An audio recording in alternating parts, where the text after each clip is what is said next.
අමාරිස් බල්ලා බැදලාද? පිස්සුද මහත්තයෝ? තාම පොඩි එකා. වදින්න මොන වයසක්ද මන්? ඔයි නාඩගම් නැතුව කියනවාකෝ බල්ලා බැදලාද කියලා. බල්ල කූඩුවේ. ඉතින් කොහොමද බද? හාමු මහත්තයා කාලෙකින් මේ පැත්තේ. ඒක නෙමෙයි අමාරිස්. ඔයාලගේ අර මාතර ලොකු මාම කෝදැන්.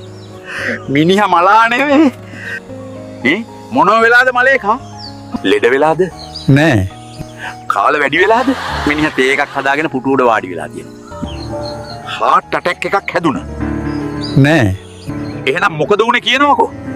මිනිහා ඉතින් කොයි වෙලාවෙත් කල්පනා කර කර ඉන්න මිනිහනේ. මේ යකා කල්පනා කරපු තරම කියනවනම් මූට හුස්ම ගන්න අමතක වෙලා.